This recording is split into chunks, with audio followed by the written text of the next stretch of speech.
एक तरफ अनु और डॉक्टर मोहित की रोका सेरेमनी हो रही होती है।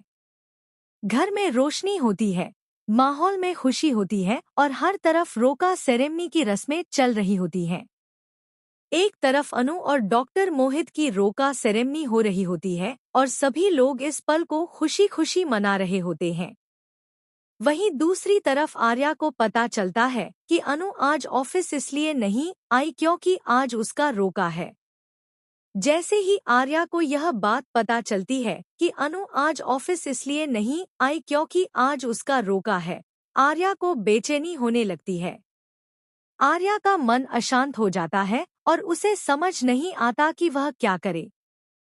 आर्या को बेचैनी होने लगती है तो वह पहुंच जाता है अनु के घर पर। बिना किसी को बताए आर्या अनु के घर पर पहुंच जाता है। आर्या घर के अंदर ना जाकर खिड़की में से छिप छिप कर रोके की रस्म देखता है। वह खिड़की में से छिप छिप कर रोके की रस्म देखता रहता है और उसका दिल भारी होता चला जाता है। रोका हो जाने पर अनु और डॉक्टर मोहित सभी को मिठाई खिलाने के लिए घर से बाहर आते हैं।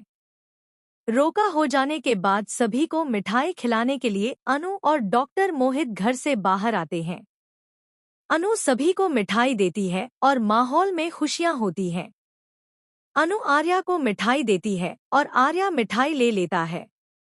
यहाँ आर्या ने अपना चेहरा शॉल से ढका हुआ होता है।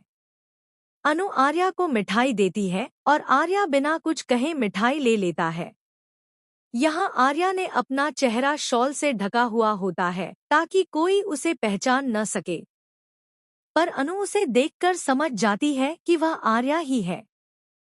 शॉल से ढका चेहरा देखकर भी अनु समझ जाती है कि वह आर्या ही है। अनु आर्य से कहती है, आर्य सर आप यहाँ इस तरह से क्यों आए? अनु आर्य से सवाल करती है कि आर्य सर आप यहाँ इस तरह से क्यों आए? आर्या कुछ नहीं कहता और मिठाई लेकर चला जाता है। बिना कोई जवाब दिए आर्या मिठाई लेकर वहां से चला जाता है। वहीं जब झंडे को यह बात पता चलती है कि आर्य अनु के रोके में गया था, जब झंडे को यह बात पता चलती है कि आर्य अनु के रोके में गया था तो छड़ी आर्य पर गुस्सा करता है।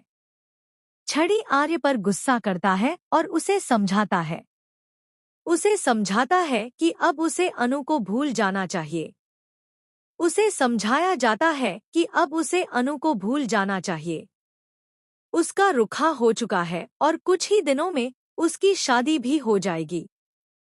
वहीं छेड़े गायक